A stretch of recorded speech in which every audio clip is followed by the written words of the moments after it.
Well, Mr. Prime Minister, I am absolutely honored to get to speak with you. Here in America, we love you. We have prayed for you for many, many years. I almost felt like reading your book that I was reading from the scriptures. And here's the reason, because when you read the scriptures, you read miracles that God did for his people. And I read miracle after miracle after miracle that God did through you. And obviously, I know after reading your book, you would deflect that praise to many other people as well, but that God did for his people.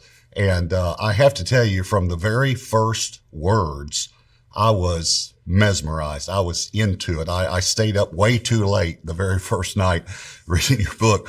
One comment, I love that you put it in 5 to 10 page chapters, because I felt like if I didn't have much time, even in between a meeting, I could pick it up and read a chapter, and I could read the start of a story, and then I could read the end of the story. And it just felt great. But I just wanted to say, most of us know you as the longest serving prime minister for Israel. But what I didn't realize was your academic background and your military background. So can you comment on that just a little bit? Well, I was born in Israel, and I spent a few years in my childhood and teens actually in the United States. But I volunteered after high school to join the elite unit, special forces unit of the Israeli army, and I served there. And I was wounded in battle, saving hostages from a hijacked airplane. I nearly drowned in a firefight in the Suez Canal. I was bitten by a scorpion. I nearly ran with my Jeep into a Phantom jet that was taking off. So I escaped death quite a few times, and of course served in a time of great action against terrorism in the 1960s and early 70s. The peculiar thing was that my older brother, who had been wounded in the Six-Day War and whom I had hoped would be incapacitated from battle forever, insisted on joining my unit, which he did.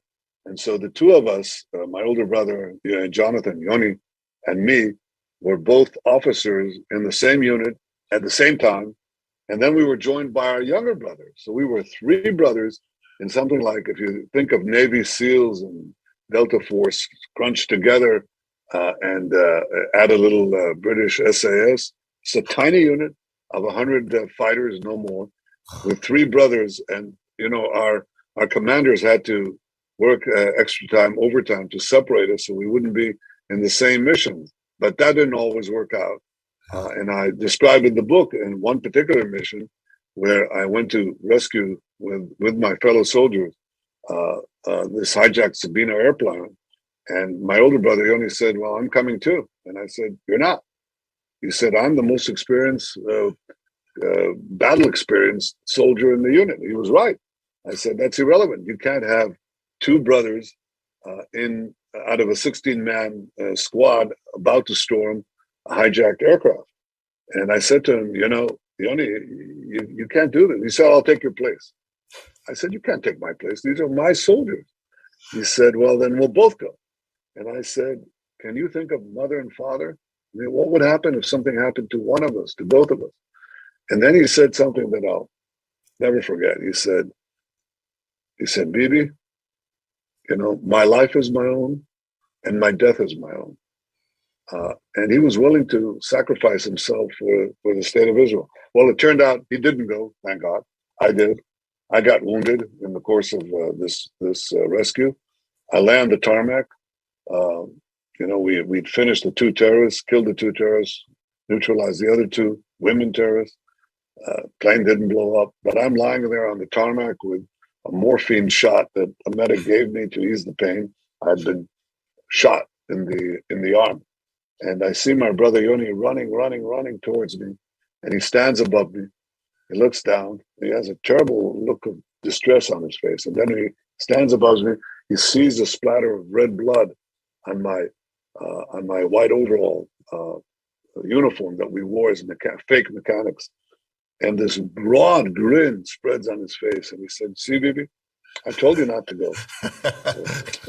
Yeah, I love that story. And the reason we're getting to talk is because you sent me an advanced copy of your book, Bibi, My Story. And I just absolutely loved it. And I want to recommend it to everyone who's going to be watching this. But what I think people just got a taste of was the book. I mean, that's the way you tell the book. You tell the book as if I'm sitting there with you, and you give accurate details, and some of it's like an action movie, and then some of it, but it's real. So when I watch action movies, I don't cry because I know they're not real, but my wife does. But if it's based on a true story, then it gets me to tears. And that's what happened with your book. And your brother Yanni, he really has become a national hero. I know of the book that Yanni's letters, but it's literally God is still using your brother to this day. And isn't that right?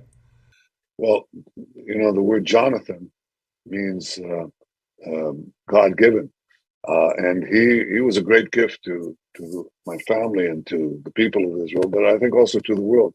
So 4 years after this Sabina rescue, Yeah.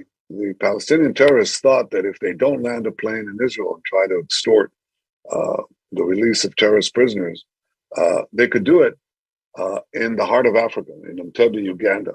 So they hijacked an Israeli-bound plane with 103 Jewish passengers that they kept there. And they said, "We're going to start executing the passengers if you don't give in to us." And my brother led the storming party that flew from Israel through Africa, landed in the dead of night at the terminal, approached the place. They took a Mercedes limousine that looked like Idi Amin, the Ugandan dictator at the time, like his retinue, came forward, neutralized the guards with silencers, and then stormed the hall where the hostages were kept.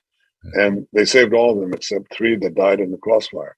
Yeah. But there was only one military casualty, and that was my brother, who died in the rescue. So I think, Entebbe has been called the greatest rescue of modern times. Yeah.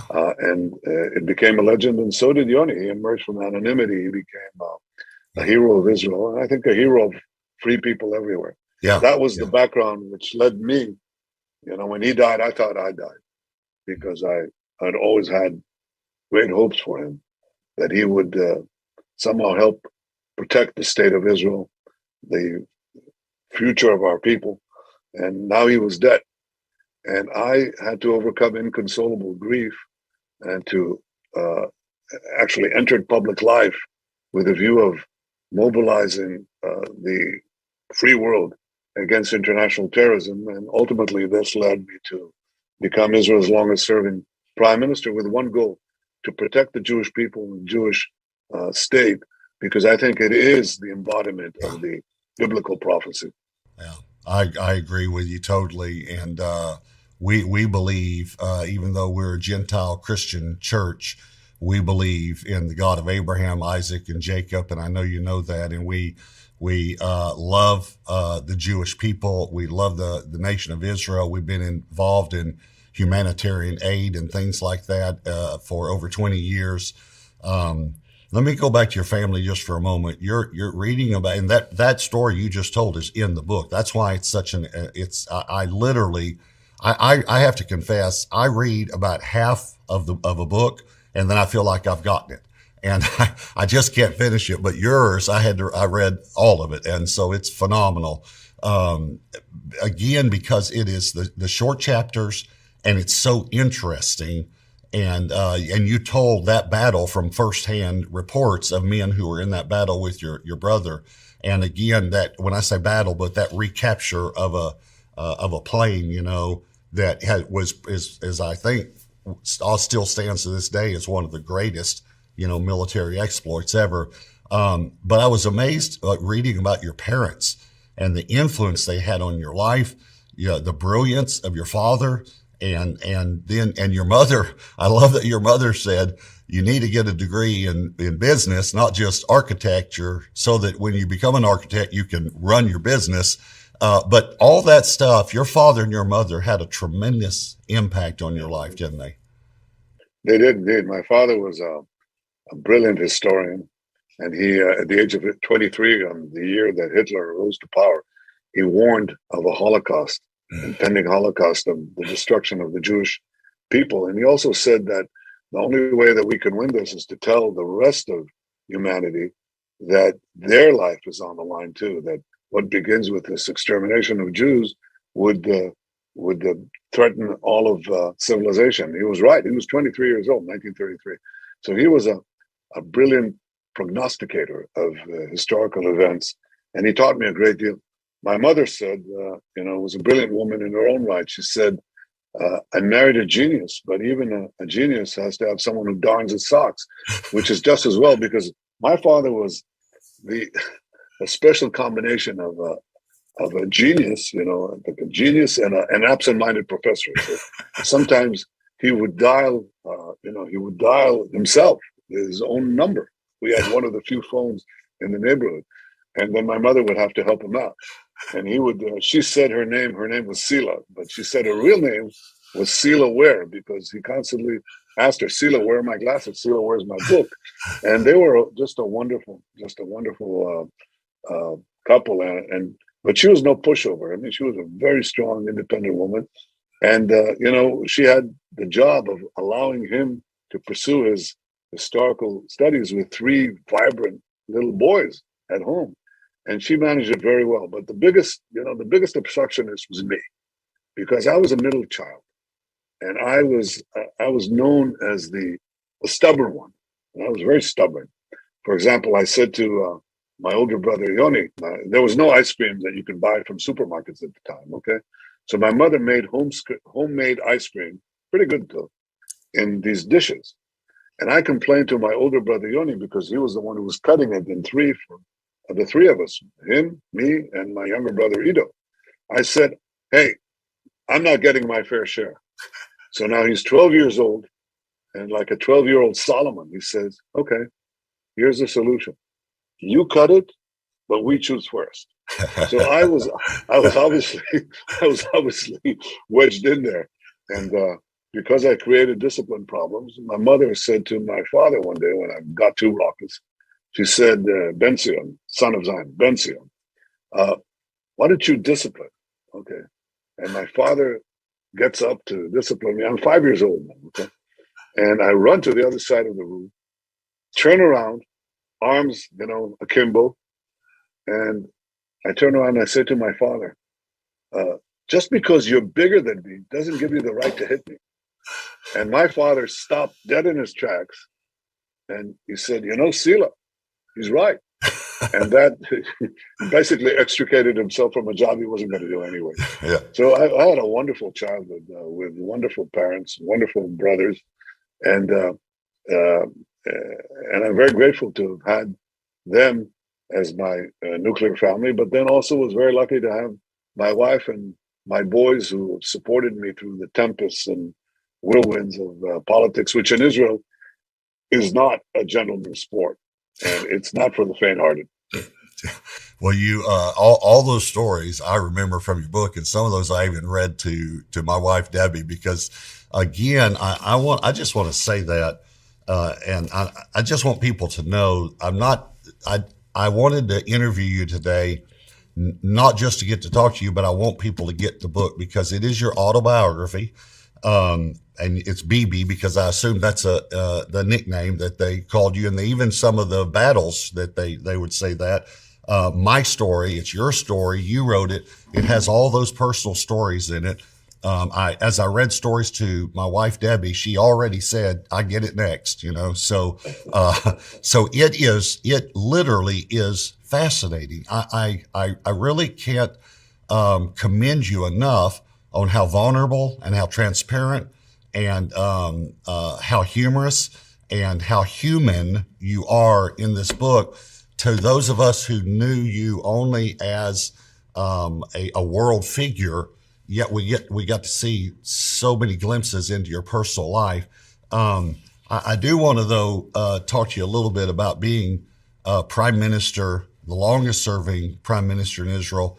But what led you to go then into politics instead of business? What led you to try to stand up for the Jewish state? I mean, what kind of led you in that direction?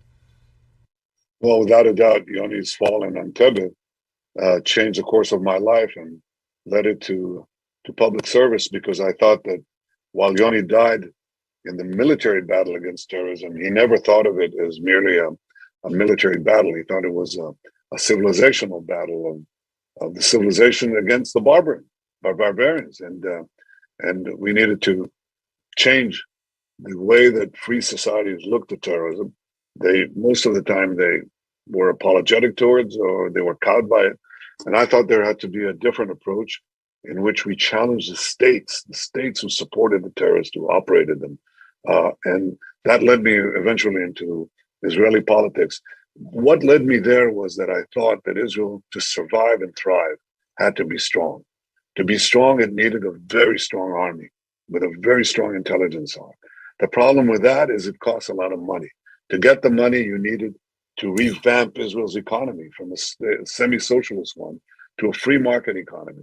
So I had to at once revamp Israel's economy in order to fund its military. But by the time we did that, and Israel became so powerful as an innovative nation, as a startup nation, that we could also combine these two forces to a third force, which is diplomatic power. So we had economic power, military power, diplomatic power. That's what I call the Iron Triangle of peace, because what happened was that Arab states around us, when they saw that Israel was here to stay, it was so strong, there was no point in fighting it. There was every point of joining it in a common effort against Iran, in a common effort to better the lives of their citizens with Israeli technology. That's really what I spent my adult life doing, empowering Israel with military, economic, and diplomatic strength, and creating peace through strength. And that came about, obviously, the best time it came about was with President Trump and his team when we did the Abraham Accords, Yes. which showed what happens when an American president and an Israeli prime minister work in tandem for peace through strength. You actually get both. You get peace and you get strength. Yeah. So I want to ask you about, I know you worked with 3 U.S. presidents and many world leaders, even Putin, but I want to go back to the Accords with President Trump. I have the Abraham Accords, I have like a layman's understanding of that. And so one of the things I loved about your book was you used to tell people, tell me in one sentence what you're trying to say. And I say that to young preachers and teachers in Israel. You would call them rabbis. As I'm mentoring them, I have to stop them and say, would you just tell me in one sentence what this lesson is about you're trying to teach the congregation? And so you don't have to do it in one sentence, obviously, but can you explain to us what the Abraham Accords are? Yes. The Abraham Accords are 4 peace treaties that Israel had with the United Arab Emirates, Bahrain, Morocco, and Sudan. These are 4 Arab states who didn't have formal peace agreements with Israel. We couldn't get them because the Palestinians vetoed for a quarter of a century any peace with any one of these states or anyone else. And I said, and everybody said, you first have to have peace with the Palestinians. I said, well, you can't, because they don't want a peace with Israel. They want a peace without Israel. They don't want a state next to Israel. They want a state instead of Israel. So if we wait for the Palestinians, we'll never get this broader Arab-Israeli peace with the Arab states. And so in a sentence, what I did was I went around them. I didn't go to the 1% of the Arab world who were the Palestinians. I went to the 99%. I didn't let the tail wag the dog the way other people did. And once we did that, once we approached directly the Arab states, they came along, and that gives a lot of hope for broader peace. And so that's it. That's what it was. The Abraham Accords was going around the Palestinian veto directly to an Israeli Arab peace with key states in the Arab world. And I think more will follow. If I get in, I'm going to be sure that more will follow. I agree. And I definitely hope you do, because God has used you. God's hand has been on your life since you were a young boy. And but when you talk about the working with President Trump, you worked with 3 U.S. presidents, and again, as I said, other world leaders, even Putin. Is there any story that maybe comes to your mind? I know I'm putting you on the spot here that you can share. You might say a lot of stories come to my mind, but I better not share them. But any story about working with world leaders? Well, look, I usually try to find common ground, and I usually find it. But if you don't, and sometimes you have a clash, then you have no choice but to take a stand. And uh, in fact, my speech in the U.S. Congress was unprecedented because you don't have world leaders who are invited to a joint session of Congress and they have to stand up against an American president. In this case, it was President Obama, whom I respected but fundamentally disagreed with on this deal with Iran. So I took a while. I had to think about that. Am I really going to do this? And I said, well, I have no choice because the survival of my country is at hand, and Iran with nuclear weapons is threatening to annihilate us. So I went there, and I'm ready to go. All right, I'm fine. I've resolved. I'm prepared my speech. I come to Washington to the Willard Hotel, and I'm going to brush up on my. This is the most important speech of my life, and I've given a few, right? And I'm prepared to refine it and practice it because you have to practice. And then something awful happens. I have a sinus condition, and it flares up, and I can't breathe. I try to read the speech, and I'm stopped in mid-sentence, every mid-sentence. Now you think maybe that's a panic attack. All right. Well, you try this. You just hold your hold your nostrils, okay? Stay on like that for several hours and see if you can read anything. So I'm saying, what did I do? I overdosed on these nose drops, and my wife tries to bring me a hot bowl of water. The medic that accompanies the prime minister, he tries to bring me, another antihistamine. Just makes things worse. And Sarah, my wife, says to me, "Yeah, go to sleep. It'll pass by morning," but it doesn't pass. I don't get even a second sleep. The night I get up in the morning, I shave, I dress, and I'm completely clogged. And now I say, "All right, there's nothing to do. Just grin and bear it. I don't know, pass through it." And we're driving towards Capitol, and on the way, miracle of miracles, my sinus is cleared. And so when I went into Speaker Boehner's office, I was all smiles, and they stayed clear for the evening and right through the evening. So that's I don't know, maybe that's Providence helping out. Yeah. But it went well. Yeah. And there are a lot of vignettes like that. I told the story in big details and small details of what actually happens behind the scenes in the highest echelons of diplomacy. And a lot of time there's conflict. A lot of times you have to take a stance. A lot of time you're attacked, and sometimes you're attacked viciously, and your family is attacked, and you have to find the well springs of faith and belief that carry you through these turbulent times. And so does my family. And I have to say that without that, you have nothing because unless you have a direction and a purpose, you can't live a life of purpose. I have lived a life of purpose. I'm still engaged in it, the battle to ensure Israel's future. But I think that all of your viewers who seek a life of purpose could find insights in this book. And I really mean that. I think it's not only those who love Israel and understand the embodiment of biblical prophecies, the ingathering of the exiles, the return to the Holy Land, but also the life of purpose. How do you, as an individual, find purpose in your life and redirect your life to that purpose? Because that's what gives meaning to life. Yeah. In my own life, educated as a Christian pastor, unfortunately, I was educated so heretically in this area about Israel. I was educated that the church, the Christian church, had kind of taken the place of Israel. And I hate to even admit that to this day.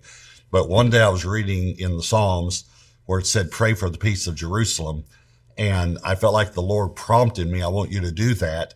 And I started praying for the church. And then I felt like the Lord rebuked me. You know how you feel those little impressions in your heart, not an audible voice, but he said, I didn't tell you to pray for the church. I told you to pray for the peace of Jerusalem. And so that was over 30 something years ago. And that's why we've been working. But I want to just use that as a segue to, you talked about, the War of 67, the Yom Kippur War, but you spoke of a word that I'll have difficulty pronouncing. You'll have to help me. The Hasbara War, but you said Israel's never-ending public relations battle against slander and defamation. And I see that all the time. So is there any advice that you could give us as Christians who love Israel, who travel to Israel? Is there something we can do to try to help this war that's going on all the time against Israel? Well, I'll give you the advice I received from a great rabbi, the Lubavitcher Rebbe. When I first came to the UN, I went to see him, and he said to me, you're entering the house of lies. That's how he called the United Nations. And he said, remember that in a hall of complete darkness, if you light one candle of truth, its precious light will be seen far and wide. So, and he said to me, your job is to speak the truth about Israel to the peoples of the world, which is what I've been trying to do alongside my other tasks, because I think that the most important thing is to be armed with the truth and then to speak the truth before those who don't know the truth. Israel is maligned as an undemocratic state. It's the only democracy in a huge area. Israel is a beacon of human rights, of democracy, of freedom, and in an area that in many ways until recently had very little of that. And Israel is fighting to protect itself against annihilation from Iran, but Iran would threaten everybody else. It would threaten America. It would threaten Europe. It would threaten America's allies in the Middle East. So Israel is there holding the fort. And sometimes this is maligned. We are said that we're colonists. We're in a strange land. We're not in a strange land. We're not the Belgians in the Congo or the Dutch in Indonesia. We're the Jews who come back to the Jewish land. When Jesus was there, he didn't overturn the money changers tables in Tibet.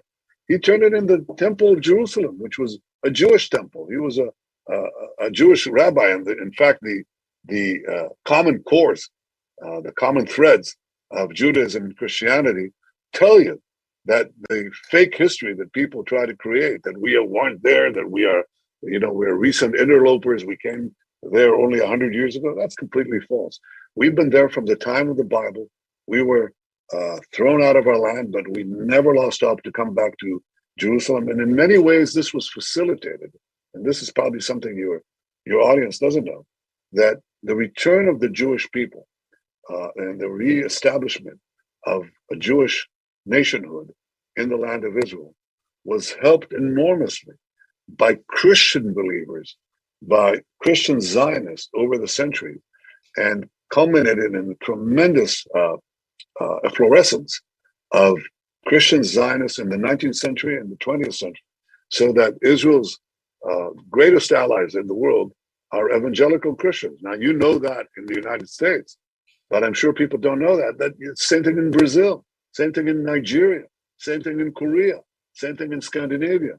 And so I find this understanding of many Christian communities around the world who say, we know that your story is a parable for all humanity, that it shows that the biblical prophecies were realized, and that in your success, we have the success for all humanity. I find that that's the basic truth, the most important truth. We have come back to our land. We are resuscitating our future. We're protecting our people, but in so doing, we're protecting our common heritage. And I think people should just arm themselves with historical facts, but also light a candle for truth. Just light one candle for truth. Find a fact, tell your neighbors about it. That's millions and millions of candles of truth. Well, Mr. Prime Minister, I cannot tell you how much I appreciate you spending time with us. I can't tell you again. The only reason I'm going to hold the book up again is for people who are watching, because they could forget. But BB would be that nickname, I guess, for Benjamin. And BB, my story, this is your story. It's interesting. It's fascinating. I hope every Christian who's watching, and even if they're not Christian, I want them to get it. I want them to pray for Israel. So our desire is to pray for you, to pray for upcoming elections, to pray for the state of Israel, to pray for the Jewish people. And I just want you to know that we as evangelical Christians love you and honor you and appreciate all that you have done for Israel and for the Jewish people. Thank you very much, Pastor Moshe. Appreciate it greatly. God bless you all. God bless you. Thank you.